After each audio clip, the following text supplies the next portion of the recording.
Retomando lo que habíamos visto en la primera parte de la clase, vamos a enfocarnos ahora en la transcripción de las células procariotas. Como explicamos para el proceso de replicación, la mayor parte de lo que hoy conocemos de este proceso se debe a los estudios realizados en células procariotas, los que luego se extrapolaron a lo que ocurre en eucariotas. En esta diapositiva les he pegado los links de dos videos. En el primero se muestra una animación del proceso de transcripción, mientras que en el segundo hay varios procesos interesantes que ocurren en el núcleo, incluyendo por supuesto el proceso de transcripción. En esta primera diapositiva se muestra el modelo de cintas de la holoenzima ARN polimerasa de Archaea thermus aquaticus. En la imagen se observa la enzima y el factor sigma, que como veremos a continuación es esencial para el inicio del proceso de transcripción. Como mencionamos antes, los genes que codifican los distintos tipos de ARN poseen un promotor, sobre los cuales se une la ARN polimerasa. Los sitios de unión son dos segmentos denominadas regiones -35 y -10. En algunos genes, la región -35 puede faltar y en este caso, la región -10 posee una extensión. Otros poseen una región extra denominada discriminador. La región de unión de la subunidad sigma posee dos sitios de alta afinidad. El sitio sigma 4 o el dominio sigma 4 que se une a la región -35 y el dominio sigma 2 que lo hace a la región -10. Las distintas fases del proceso de transcripción se pueden subdividir en tres etapas. La iniciación, que se da cuando la ARN polimerasa se une a los promotores -35 y -10. Una vez que se produce esta unión, se forma el complejo de transcripción. Antes del comienzo, este recibe la denominación de complejo cerrado. A esto le sigue la apertura de unas aproximadamente 13 pares de bases, denominado complejo abierto. Inicialmente, este complejo comienza transcribiendo aproximadamente 10 nucleótidos por segundo en un proceso lento y muy poco eficiente. El paso siguiente es la elongación, que se da cuando se produce el escape de la ARN polimerasa, que implica el desprendimiento del factor sigma y un incremento significativo en la procesividad de la ARN polimerasa. La fase final se da con la terminación del proceso y la liberación del complejo.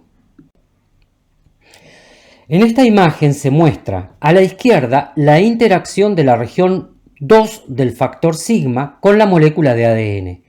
Puede observarse un encastre prácticamente perfecto de esta región 2 del factor sigma con las moléculas de ADN.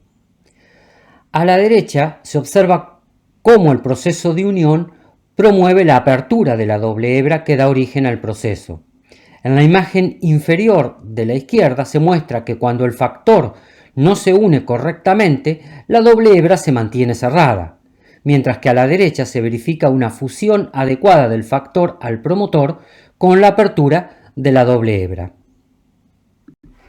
En esta diapositiva se muestra una representación tridimensional con la disposición de las distintas subunidades de parte de la ARN polimerasa respecto a la molécula de ADN y a la cadena naciente de ARN.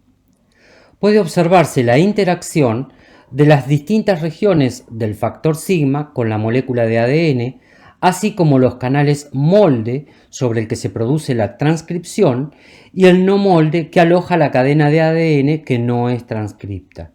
Asimismo, se puede apreciar el canal de salida de la molécula de ARN que está siendo sintetizada.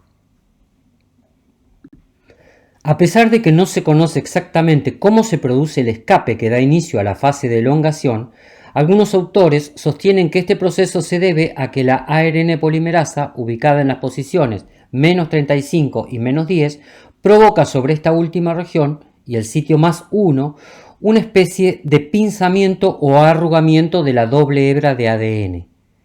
En una primera etapa, la síntesis de ARN es muy lenta, pero una vez que se han incorporado unos 10 nucleótidos, se produce el escape y la procesividad de la ARN polimerasa, por ejemplo de Escherichia coli, alcanza una tasa de hasta 50 nucleótidos por segundo. Si consideramos que en una célula de Escherichia coli, por ejemplo, hay unas 3.000 moléculas de ARN polimerasa, de las cuales solo la mitad están activas, resulta que la tasa global de polimerización en una bacteria es de aproximadamente unas 75.000 nucleótidos por segundo. Esta cantidad surge de multiplicar los 50 nucleótidos por segundo por unas 1.500. Como mencionamos previamente, el factor sigma es clave para el reclutamiento de la ARN polimerasa. Sin embargo, como puede observarse en esta tabla, existen varios factores sigma. El factor sigma, que reconoce la mayoría de los promotores de los genes de las células procariotas, se denomina sigma 70, pero existen otros como el sigma 32, que es específico para los genes que codifican las proteínas de shock térmico, el sigma 28, que lo hace para los genes que dan movilidad y permiten la quimiotaxis de las bacterias, etc. Cada uno de estos factores reconocen distintas secuencias de nucleótidos o cajas en las regiones menos 35 y menos 10. La terminación de la transcripción puede ser de dos tipos. El primero se denomina terminación independiente de Rho. Es señalizada por una repetición invertida rica en guanina-citosina, seguida por 4 residuos de adenina. La repetición invertida forma estructuras de lazo-tallo en la molécula de ARN, causando que el ARN se disocie del ADN patrón. En el segundo caso tenemos la terminación dependiente de Rho. Esta es una proteína que reconoce una región del ARN naciente y se une tanto al ARN como a la ARN polimerasa y al ADN. La proteína Rho se mueve hacia el extremo 3' del ARN con gasto de energía, esto es, funciona como una ATPasa, desplazando la hebra molde del ADN. Esto debilita la interacción entre el molde de ADN y el transcripto, disociándose también la ARN polimerasa. En esta imagen les he colocado una representación basada en el modelo de cintas que muestra la estructura de las 6 subunidades del factor Rho. En esta diapositiva se muestra en el panel superior y con mayor detalle la secuencia de terminación independiente de Rho, tanto en la molécula de ADN como en el ARN resultante, en el que se señala la díada de simetría. En el esquema inferior se muestra la estructura secundaria que se forma en el ARN responsable de promover la separación del ARN naciente de la ARN polimerasa y del ADN a partir del cual se copia. Este sería el modelo de cómo podría trabajar el terminador independiente de Rho. La horquilla se forma en el ARN tan pronto como esta región sea transcripto por la polimerasa. Esta estructura interrumpe a la polimerasa en el momento en que la enzima está transcribiendo la región rica en adenina-timina del ADN corriente abajo. Aún no está claro cómo la horquilla interrumpe a la polimerasa en el proceso de transcripción.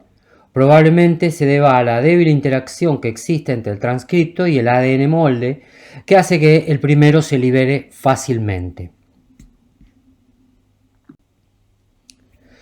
A continuación trataremos de comprender los mecanismos de regulación de la expresión génica, esto es, cómo se produce la activación o inactivación de la síntesis de las moléculas de ARN en procariotas. En general, las células procariotas y los organismos unicelulares regulan la expresión de sus genes en función del ambiente en el que viven. Como ocurrió en otros procesos, los mecanismos de regulación de la expresión génica se dilucidaron primero en procariotas.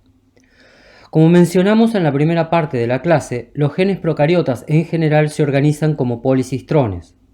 Uno de los primeros estudiados fue el denominado operón lactosa u operón LAC.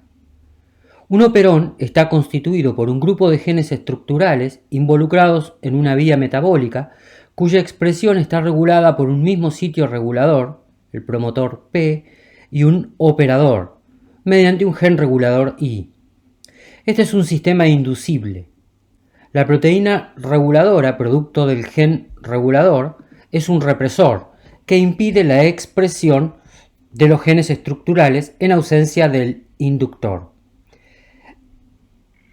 En el caso del operón LAC, este inductor sería la lactosa. Las células procariotas poseen dos tipos de regulación principal, la negativa y la positiva. En el control negativo del operón LAC, el gen I codifica el represor. En el panel superior se observa que en ausencia de lactosa, el represor sintetizado a partir del gen I se une a una región del ADN denominada operador, bloqueando la transcripción de los genes estructurales. Estos son el gen Z, que codifica la beta-galactosidasa, el gen Y, que codifica la lactosa permeasa, y el gen A, responsable de la codificación de la transacetilasa. En el panel inferior se observa que en presencia de lactosa, el inductor, esta promueve la expresión del operón al unirse al represor del operón e impidiendo que el represor se una al operador, promoviendo de esta manera la expresión de los mismos. El control positivo del operón LAC se da por bajos niveles de glucosa en el medio. Estos bajos niveles de glucosa en el medio activan la adenilciclasa que convierte ATP a AMP cíclico. El AMP cíclico se une a una proteína activadora de catabolitos que estimula la unión a secuencias de varios operones implicados en los metabolismos de azúcares alternativos a la glucosa, tales como el de la lactosa u operón LAC. Esta proteína activadora de genes catabólicos, denominada CAP, interactúa con la subunidad alfa de la ARN polimerasa para activar su transcripción. Bien, en la última parte y a continuación de esta clase, trataremos el proceso de transcripción en las células eucariotas.